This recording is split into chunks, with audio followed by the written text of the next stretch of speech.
Hello and welcome to the second podcast by Ekalavyas. This is Vishnu, Ravi, Shankar, and I have with me Himamshu, Dabir again, and we have a new member this time. It's Kabir Saxena, a student contributor, who's also written a few articles for us for the Ekalavyas.com website on his predictions of the NBA playoffs. Do check that out. So in this second podcast, we're just going to walk you through what has happened so far in the playoffs. There have been some expected outcomes and some surprises. So let's begin with the Western Conference. Now, the first matchup that we're going to talk about is the sweep by the Golden State Warriors, the hot team. They've swept the New Orleans Pelicans 4-0. Let us know. So thanks, Vishnu. I was wrong on my prediction here. I thought Anthony Davis would get at least one game, but it didn't happen, and Golden State really ran away with it. Yeah, same as Himanshu. I also predicted that purely on the basis of individual brilliance by Anthony Davis, the Pelicans might come up with one win, but we were wrong. But I think it was largely expected. It was actually expected that the Golden State is going to come up on top, whether it's with one Pelican victory or none. Yeah, well, Anthony Davis is definitely a player for the future. He did have that amazing playoff debut with 33 points in Game 1. I think the second highest of all time. Definitely a player for the future, but then the Golden State Warriors is the team of this season, so no real surprise there. But let's talk a little bit about that Steph Curry shot in Game 3 at New Orleans. So that was a foul, clearly. I think Steve Kerr actually got a notification from the league that it should have been called a foul, but it wasn't called a foul because the shot went in, and that is kind of inexplicable because either a play is a foul or not. And I think Golden State should have won on that shot itself. Yeah, if that had happened and it was called a foul and the shot did go in, I mean Steph Curry with his brilliant free throw percentage, they would have won in regular time. But finish it off in overtime. I mean Steph Curry just did not let. Yeah, it's alright. I mean, the outcome didn't change. It was 5 extra minutes of basketball. I'm sure they enjoyed it. Yeah. So the team, so they are through to the semi-finals. The team that they would be facing is either the Portland Trailblazers or the Memphis Grizzlies. Now that series, we thought it'll be a little more tightly contested than what it is, but This guy didn't. yeah, well, Himamshu didn't. I thought, okay, maybe they won't take a 3-0 advantage right from the beginning, but they did. But let's see. I mean, Portland Trailblazers did manage to pull a game back thanks to Damian Lillard. But what do you think? Is it going to be 5, 6, 7? It could go even 7 simply because Memphis is beat up. Mike Conley's hurt. And Kalathis, while he provided an offensive spark in Game 4, just don't think will sustain. Well, first of all, can't guard Damian Lillard. So neither of the point guards really can. And Udrih being the backup. I just don't see. They're going to struggle at that point guard spot. So either Gasol and or Zebo are going to have a big game to close out the series for Memphis quickly. Yeah, I agree, but I also think that Memphis, being a defensive juggernaut, are probably going to overcome Portland to some degree, probably in 1 or 2 games more. I don't think it's going to go to a decisive 7 games. Also, I think Zebo hasn't had a big playoff game yet, but I think he has a lot of experience under his belt, and I think he might carry his team home for another match. Just to be clear, I don't think it'll go 7. I'm just saying it could. I think it'll end in 6. Yeah, I mean, I sort of agree.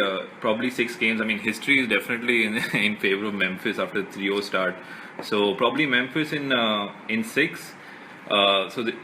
According to our predictions, is going to be Golden State Warriors and the Memphis Grizzlies in the semi-finals. One short note, I think the fact that Game 5 is going to be back in Memphis, which is going to be a big advantage, because if they lose that match, then all Portland has to do is win a home game and then try to win on the road for Game 7.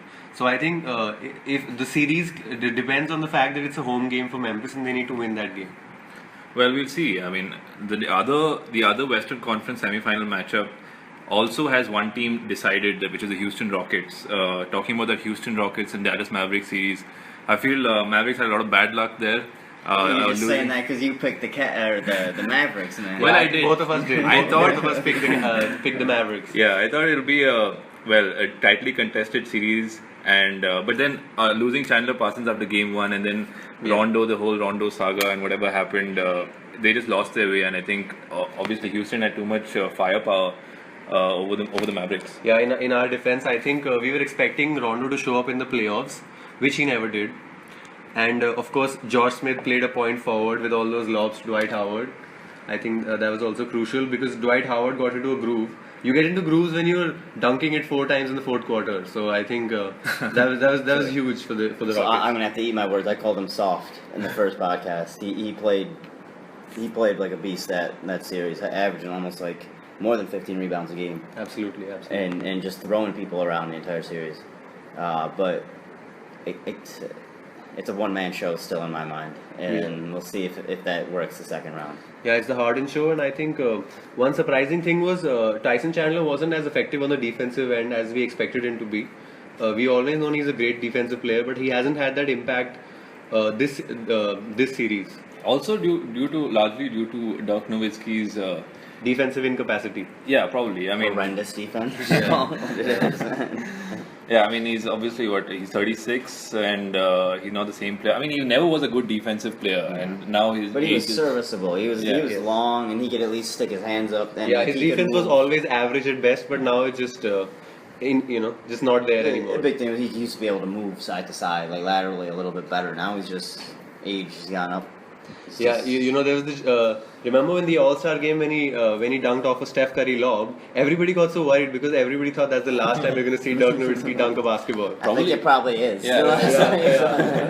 Probably will be. I don't know. Because I actually saw in the other game, the last game, he was wide open. He had literally there was like he was cherry picking. The pass by JJ Barea. It was cherry picking. He still just laid it up like I would or you would. It wasn't even an attempt of I'm going to throw down. Yeah, well, they did manage to win one game after the change starting lineup with Barea and Aminu inserted into the starting 5.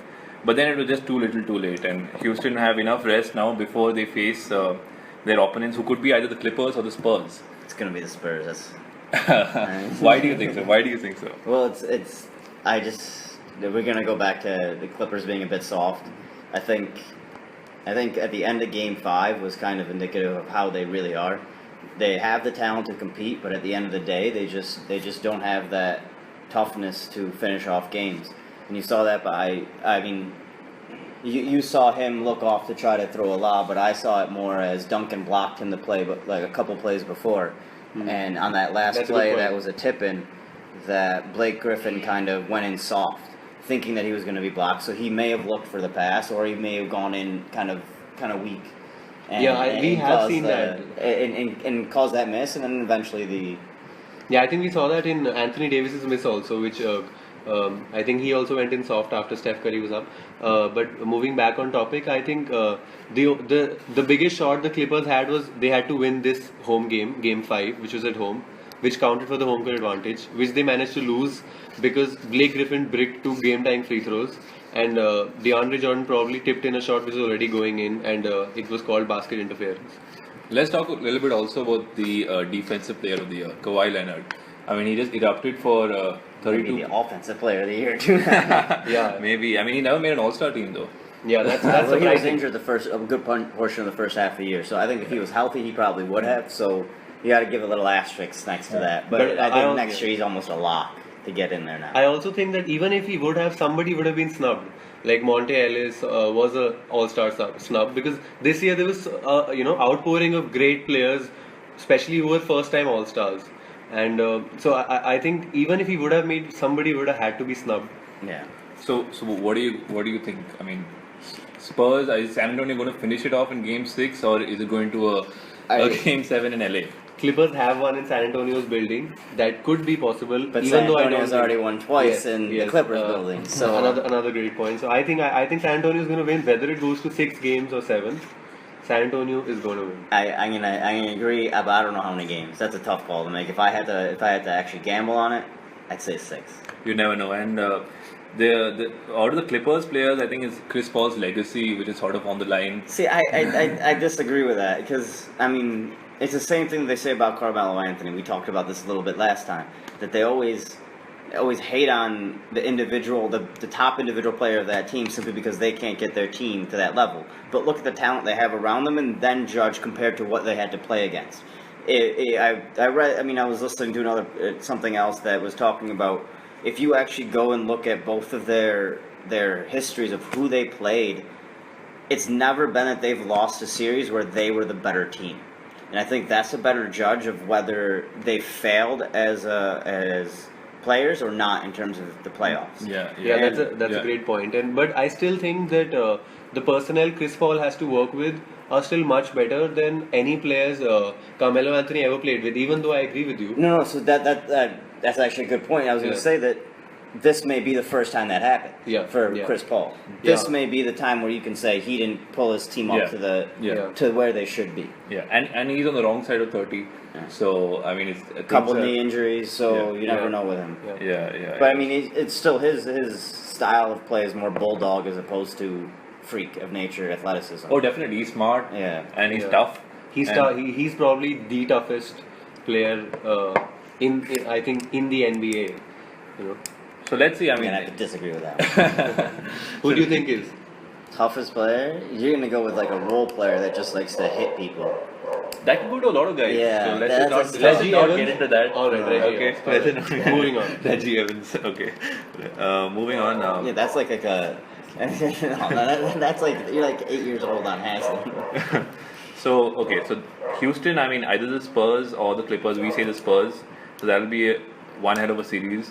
Let's see. I mean, moving on to the Eastern Conference. Probably the surprise matchup.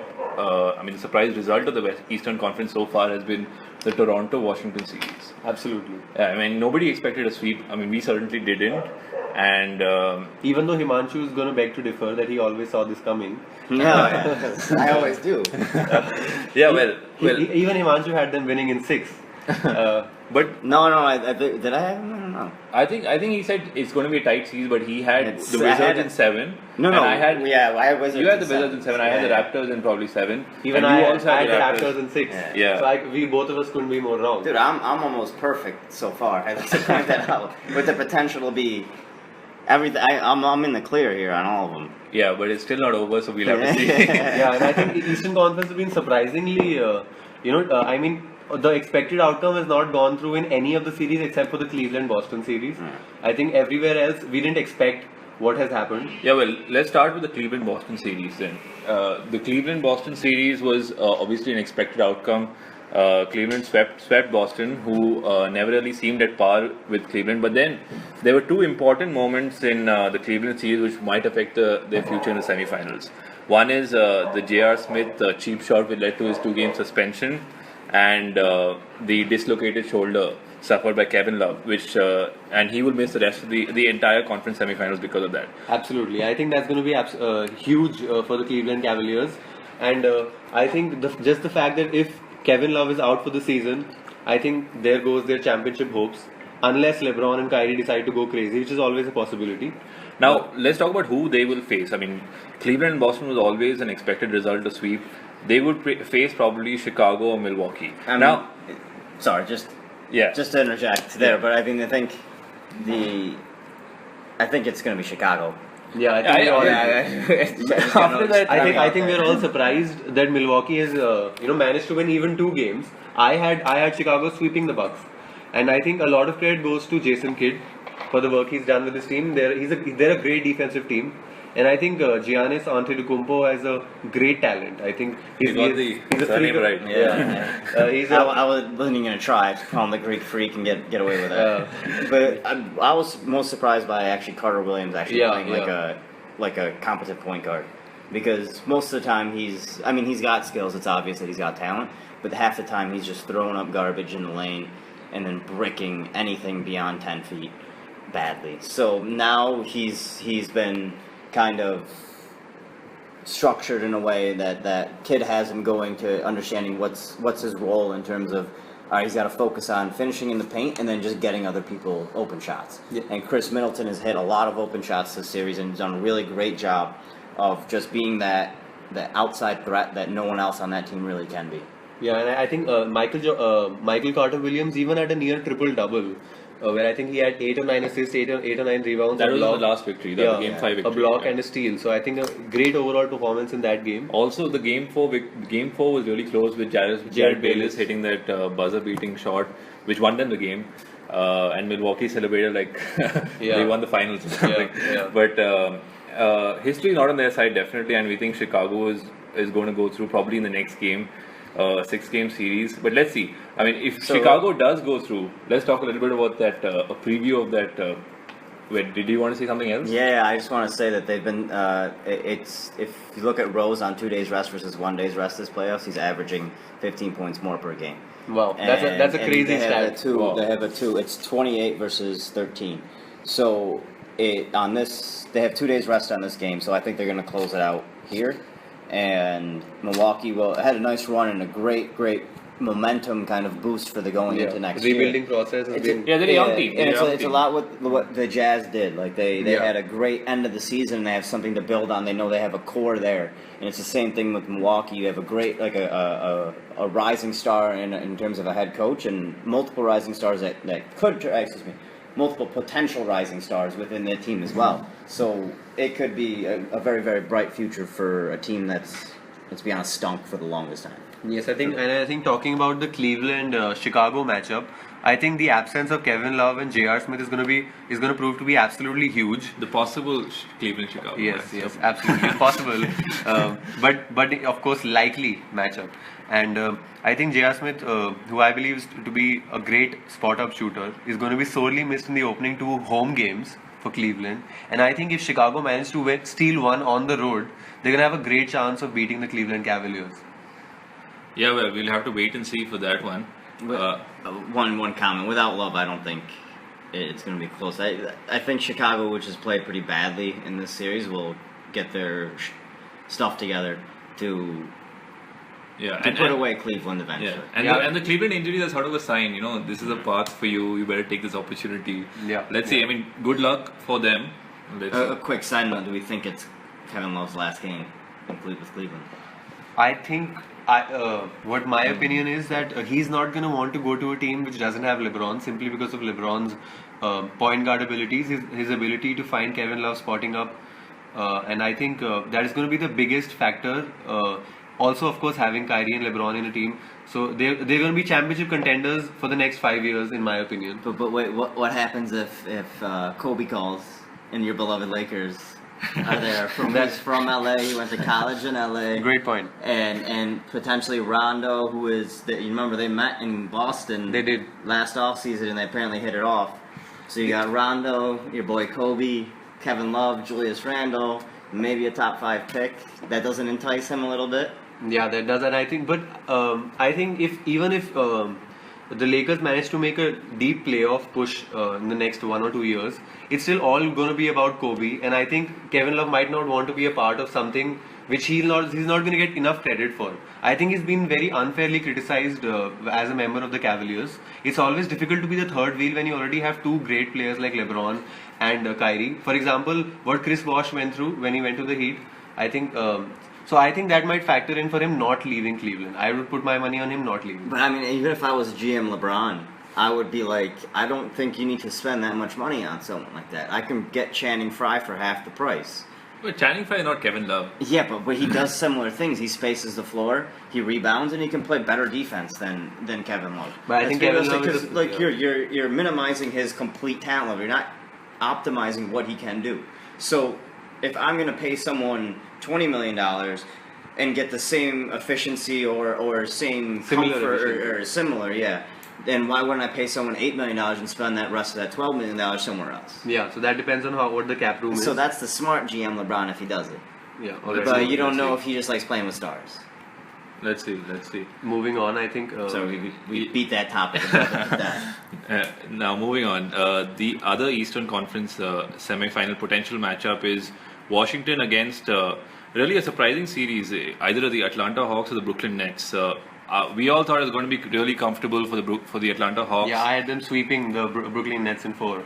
I had a quick one as well, but I guess the new NYPD beatdowns of Atlanta Hawks kind of continued. And I think a quick note, I think Deron Williams decided to go off finally and try, I think, as an attempt to silence all his 3 games of getting harassed and beaten in the media. Yeah, and I think that crazy fadeaway 3-pointer he had really, demoralized the Atlanta Hawks. Yeah, that was in Game 4. Yeah, but he's really. I mean, you gotta keep it up.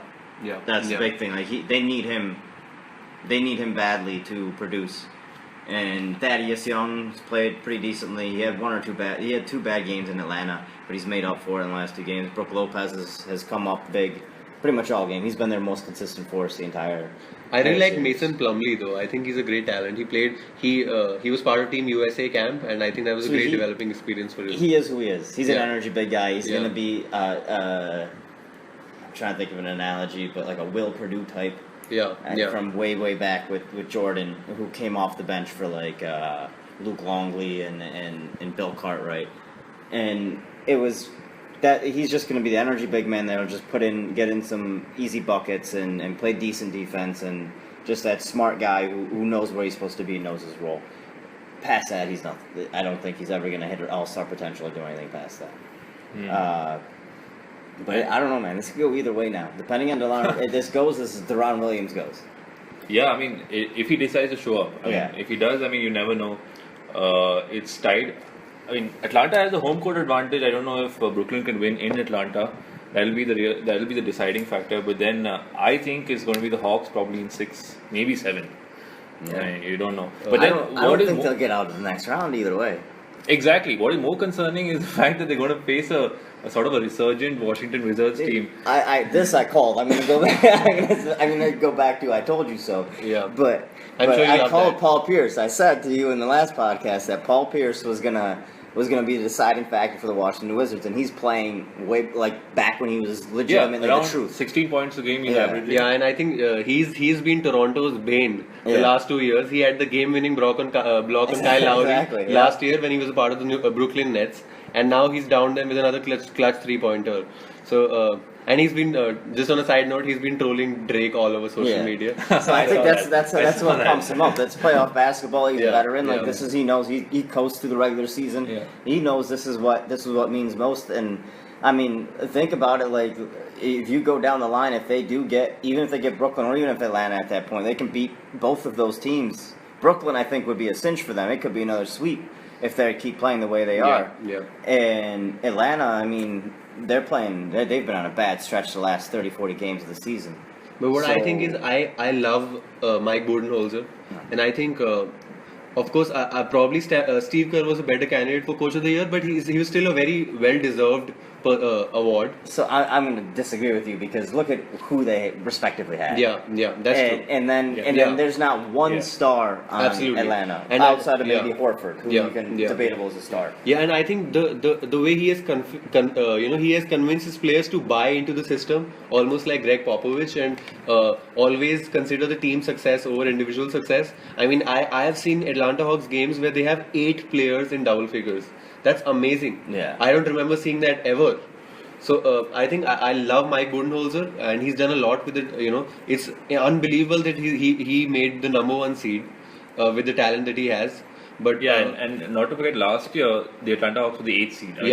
Also largely because Al Horford was injured. Yeah, and they really pushed Indiana. It took a fabulous performance by Paul George to knock the Atlanta Hawks out. Yeah. I mean, and then their own issues. But I mean, it's a big upswing. Sorry, go ahead. Yeah, I was saying, talking about Steve Kerr and the candidate for Coach of the Year. Steve Kerr did have those magical tweaks, so to say, to the Golden State Warriors style of play. But then that team was already sort of built up by Mark Jackson, and I think Steph Curry contributed more to that team's success than probably Steve Kerr. I mean, because he stepped his game up from being great to being all time. All right, but I like to make some points about Golden State. Number one offensive rating, number 1 defensive rating, number 1 in opponent's field goal percentage, number 1 in 3-point percentage, and I think they're number 1 in at least 7 categories, and that has got to do with something related to the coach, because the roster is pretty much the same since last year. So I'm not saying he deserved it more. I'm just saying he deserved it no less than Mike Budenholzer, even though Mike Budenholzer had less talent. But the talent disparity is massive. You're talking about maybe like the back 5 of Golden State being the starting 5 of Atlanta. But I think I mean, you say the talent level has an increase, but Draymond Green went from being a role player to a star. Yeah.